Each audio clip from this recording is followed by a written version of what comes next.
வணக்கம். நீங்கள் இணைந்திருப்பது நியூஸ் ஃபர்ஸ்டின் மதிய நேர பிரதான செய்திகளுடன். முதலில் தலைப்புச் செய்திகள். கலால் திணைக்கள ஆணையாளர் நாயகம் மற்றும் கலால் விசேட சுற்றிவளைப்பு பிரிவின் பொறுப்பதிகாரி ஆகியோரின் வீட்டின் மீது துப்பாக்கி பிரயோகம். கம்பஹா பண்டாரநாயக்க வித்தியாலயத்தில் அண்மையில் ஏற்பட்ட அமைதியின்மை தொடர்பில் மாணவர்கள் 3 கைது. யுக்ரைன் விவகாரம் தொடர்பாக ரஷ்ய வெளிவிவகார அமைச்சருடன் நடைபெற்ற சந்திப்பு கடினமான ஒன்றென அமெரிக்க ராஜாங்க செயலாளர் தெரிவிப்பு.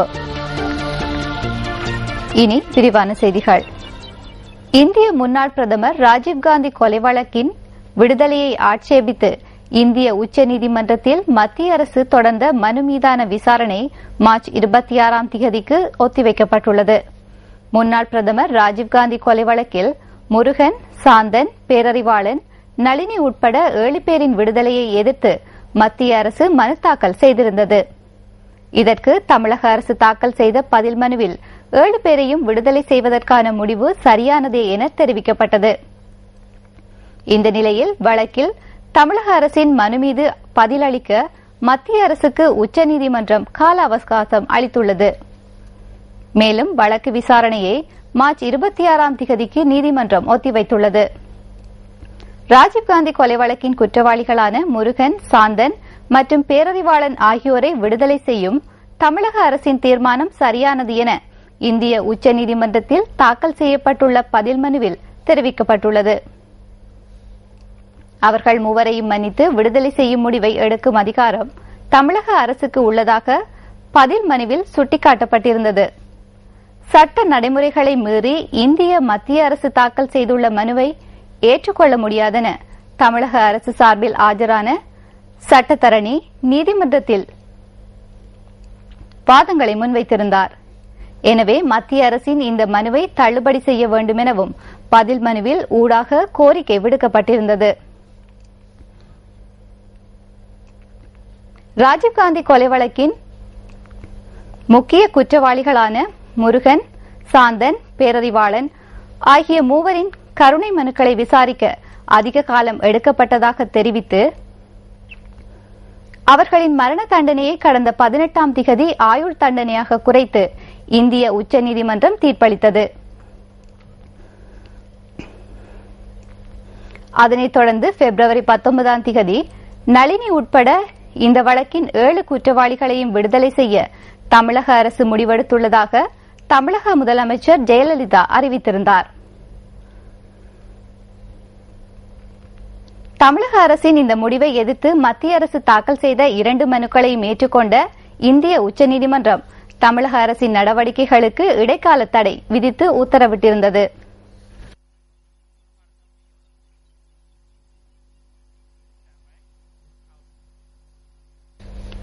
ஏனைன் வீதியின் பழைப்பகுதியில் இடம்பெற்ற பஸ் விபத்தில் காயமடைந்த 8 பேர் யாழ் போதனா வைத்தியசாலையில் தங்கியிருந்து சிகிச்சை பெற்று வருகின்றனர்.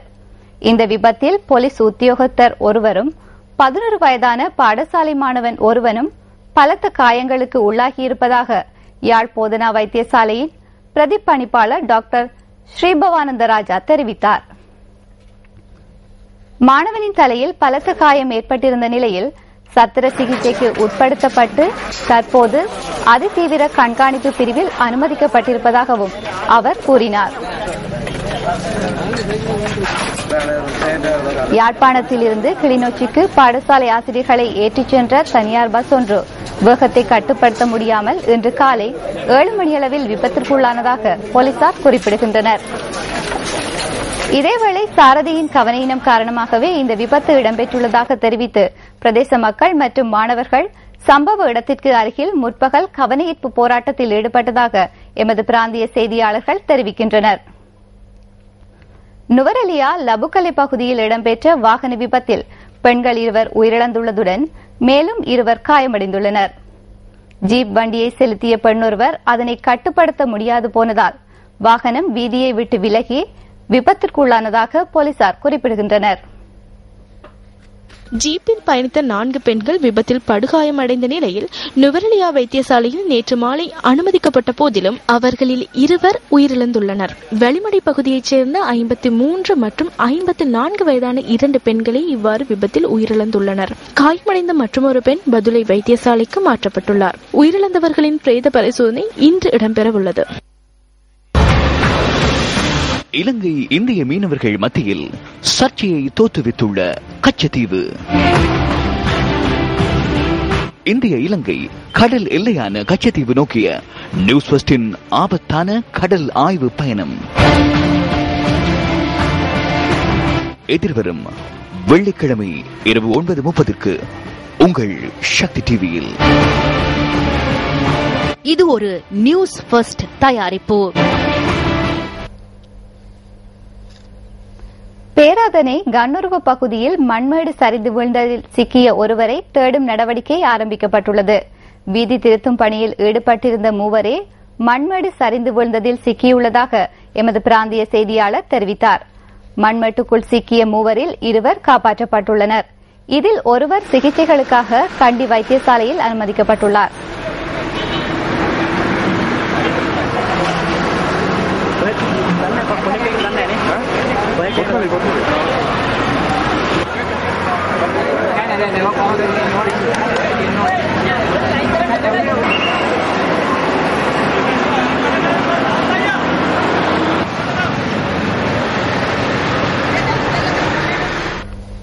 கலால் திணைக்கள ஆணையாளர் நாயகம் மற்றும் கலால் விசேட சுற்றிவளைப்பு பிரிவின் பொறுப்பதிகாரி ஆகியோரின் வீட்டின் மீது இன்று அதிகாலை துப்பாக்கி பிரயோகம் நடத்தப்பட்டுள்ளது. ஜாயல, பம்னுகம மற்றும் ருக்மல்கம ஆகிய பகுதிகளில் அமைந்துள்ள அவர்களின் வீடுகளின் மீதே இந்த துப்பாக்கி பிரயோகம் மேற்கொள்ளப்பட்டுள்ளதாக போலீஸ் ஊடக பேச்சாளரும் போலீஸ் அத்தியட்சகருமான அஜித் ரோகன தெரிவித்தார். பமனுகம பகுதியில் அமைந்துள்ள கலால் ஆணையாளர் நாயகம் வசந்த ஹப்பு ஆராய்ச்சியின் வீட்டின் மீது இன்று அதிகாலை 2 மணியளவில் இந்த துப்பாக்கி பிரயோகம் மேற்கொள்ளப்பட்டுள்ளது. இந்த துப்பாக்கி பிரயோகத்தினால் வீட்டின் ஜன்னல்களுக்கும் காரொன்றிற்கும் சேதம் ஏற்பட்டுள்ளது. இந்த சந்தர்ப்பத்தில் கலால் திணைக்கள ஆணையாளர் நாயகம் வீட்டில் இருந்துள்ளதுடன் துப்பாக்கி பிரயோகத்தினால் எவருக்கும் எவ்வித பாதிப்பும் ஏற்படவில்லை. இதேவேளை ருக்மல்ல பகுதியில் அமைந்துள்ள கலால் விசேட நடவடிக்கை பிரிவின் பொறுப்பதிகாரி ரோஸ்மன் பெர்னாண்டோவின் வீட்டின் மீது இன்று அதிகாலை 3 மணியளவில் துப்பாக்கி பிரயோகம் மேற்கொள்ளப்பட்டுள்ளது. 2 தடவைகள் துப்பாக்கி பிரயோகம் மேற்கொள்ளப்பட்டுள்ளதுடன் இதனால் வீட்டின் 2 ஜன்னல்களுக்கு சேதம் ஏற்பட்டுள்ளது. இது தொடர்பான விசாரணைகளுக்காக 2 விசேட போலீஸ் குழுக்கள் ஈடுபடுத்தப்பட்டுள்ளதாக போலீசார் தெரிவித்தனர். கம்பகா பண்டார்நாயக்க வித்தியாலயத்தில் அண்மையில் ஏற்பட்ட அமைதியின்மை தொடர்பில் மாணவர்கள் 3 கைது செய்யப்பட்டுள்ளனர். பாடசாலையில் 13ஆம் தரத்தில் கல்வி கற்கும் 2 மாணவர்களும் 12ஆம் தரத்தில் கல்வி கற்கும் மாணவனும் கைது செய்யப்பட்டுள்ளதாக போலீஸ் ஊடக பேச்சாளர் சிரேஷ்ட போலீஸ் அத்தியட்சகர் அஜித் ரோகன குறிப்பிட்டார். சம்பவம் தொடர்பில் மற்றொரு மாணவனும் கைது செய்யப்படவுள்ளதாக போலீசார் தெரிவித்தனர். சம்பவம் தொடர்பில் வீடியோ காட்சிகள் மூலம் சந்தேக நபர்களை அடையாளம் காணும் நடவடிக்கை தொடர்ந்து முன்னெடுக்கப்படுவதாக போலீஸ் ஊடக பேச்சாளர் கூறினார். பண்டார்நாயக்க வித்தியாலயத்தின் அதிபருக்கு எதிராக பாடசாலையின் உயர்தர மாணவர்கள் சிலர் அண்மையில் பாடசாலைக்குள் அமைதியின்மையை தோற்றுவிக்கும் வகையில் நடந்து கொண்டனர். இதன்போது பாடசாலையின் சொத்துக்களுக்கு சேதம் ஏற்பட்டிருந்தமை குறிப்பிடத்தக்கது. அறிவை பெற்றுக்கொள்ளும் சிறுவர்கள் மற்றும் அனைத்து சமூகத்திற்கும் நவீன தொழில்நுட்பம் சவாலாக அமைந்துள்ளதாக சுகாதார அமைச்சர் மைத்திரிபால சிறிசேன தெரிவித்துள்ளார். கம்பகா ரத்னாவலி மகளிர் கல்லூரியில் நேற்று நடைபெற்ற நிகழ்வின் போது அவர் இதனை தெரிவித்தார். கம்பஹா ரத்னாவலி மகளிர் கல்லூரியின் 67வது ஆண்டு நிறைவை முன்னிட்டு இந்த நிகழ்வு ஏற்பாடு செய்யப்பட்டிருந்தது. இதனையொட்டி 2014ஆம் ஆண்டுக்கான கல்வி கண்காட்சி சுகாதார அமைச்சர் மைத்ரிபால சிறிசேன தலைமையில் நடைபெற்றது. கண்காட்சியில் பாடசாலை மாணவர்களின் ஆக்கங்களும் காட்சிப்படுத்தப்பட்டிருந்தன.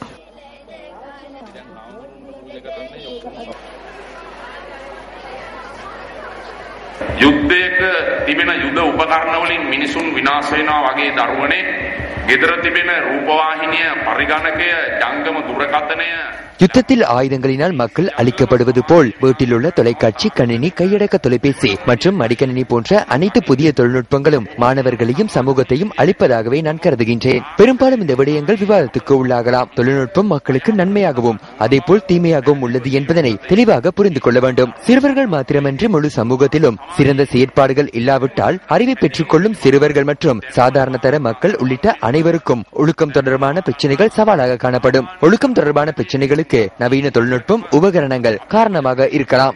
හැදියාව පිළිබඳව ප්‍රශ්නයයි. ඒ හැදියාව පිළිබඳව අභියෝගය නව තාක්ෂණික උපකරණ නිසා බව බොහෝ විට පෙනී යන කාරණයක්. அரச கதிரியக்க தொழில்நுட்பவியலாளர்களின் சட்டப்படி வேலை தொழிற்சங்க நடவடிக்கையை தொடர்ந்து முன்னெடுப்பதற்கு தீர்மானிக்கப்பட்டுள்ளது. கோரிக்கைகள் சிலவற்றை முன்வைத்து அவர்கள் நேற்று தொழிற்சங்க நடவடிக்கையை ஆரம்பித்திருந்தனர். கதிரியக்க தொழில்நுட்பவியலாளர்களாக சுகாதாரத்துறையின் பட்டதாரிகளை இணைத்துக் கொள்ளுதல் உள்ளிட்ட சில கோரிக்கைகளை முன்வைத்து இந்த தொழிற்சங்க நடவடிக்கை முன்னெடுக்கப்படுகின்றது. இதேவேளை இந்த தொழிற்சங்க நடவடிக்கை காரணமாக நாட்டில் உள்ள பிரதான வைத்தியசாலைகள், ஆதார வைத்தியசாலைகளில் மாலை 4 மணியின் பின்னர் அனைத்து ஸ்கேன் மற்றும் எக்ஸ்ரே பரிசோதனைகள் பாதிக்கப்பட்டுள்ளதாக வைத்தியசாலை தகவல்கள் குறிப்பிடுகின்றன. 2012ஆம் ஆண்டிற்கான கொரிய மொழி பரீட்சையில் சித்தியடைந்த சிலர் வெளிநாட்டு வேலைவாய்ப்பு பணியகத்தின் முன்னால் நேற்று ஆர்ப்பாட்டத்தில் ஈடுபட்டனர். கொரியாவில் தொழில் புரிவதற்கான உடன்படிக்கை தமக்கு இதுவரையில் கிடைக்கவில்லை என ஆர்ப்பாட்டத்தில் ஈடுபட்டவர்கள் தெரிவித்தனர். 2013ஆம் ஆண்டு பரீட்சையில் சித்தியடைந்த சிலருக்கு கொரியாவில் தொழில் புரிவதற்கான உடன்படிக்கை வழங்கப்பட்ட போதிலும் 2012ஆம் ஆண்டு பரீட்சையில் சித்தியடைந்த தமக்கு இதுவரையில் உடன்படிக்கை வழங்கப்படவில்லை என ஆர்ப்பாட்டத்தில் ஈடுபட்டவர்கள் சுட்டிக்காட்டினார்கள். வெளிநாட்டு வேலைவாய்ப்பு பணியகத்தின் அதிகாரிகளுடன் கலந்துரையாடுவதற்கான வாய்ப்பு ஆர்ப்பாட்டத்தில் ஈடுபட்ட சிலருக்கு கிட்டியது. இந்த கலந்துரையாடலின் பின்னர் வெளிநாட்டு வேலைவாய்ப்பு பணியகத்தின் இணைப்பு முகாமையாளர் KS புஷ்பகுமார கருத்து தெரிவித்தார். කොරියානු තානාපති කාර්යාලයේ මහත්මින් ගිල කතා කරලා තියෙන HRDත් එක්ක එහිදී මේ අවුරුදු 2014 ඇත්තේ මේකේ 2014 கொரியாவில் உள்ள இலங்கை தூதரகத்தின் அதிகாரிகள் இது தொடர்பில் அவர்களுடன் கலந்துரையாடியுள்ளார்கள். வேறு நாடுகளிலிருந்து தொழிலுக்காக இணைக்கும் ஊழியர்களின் எண்ணிக்கை 2012ஆம் ஆண்டு சித்தியடைந்தவர்களுக்கான உடன்படிக்கைகள் இவ்வாண்டு வழங்குவார்கள் என எண்ணுகின்றோம். தற்போது அவர்களுக்கான சில உடன்படிக்கைகள் கிடைத்துள்ளன. ඉන්න කට්ටිය මේ අවුරුද්ද පුලා දී මේ සෑහෙන ප්‍රමාණයකට புத்தளம் சிலாபம் பிரதான வீதியின் சிங்கப்புர பகுதியில் கேரள கஞ்சாவுடன் முன்னாள் நகரசபை உறுப்பினர் ஒருவர் கைது செய்யப்பட்டுள்ளார்.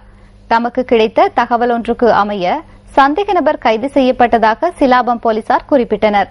சந்தேக நபரிடம் இருந்து 950 கிராம் கேரள கஞ்சா போதைப்பொருள் கைப்பற்றப்பட்டுள்ளது. கைது செய்யப்பட்ட சந்தேக நபரிடம் போலீசார் விசாரணைகளை முன்னெடுத்து வருகின்றனர்.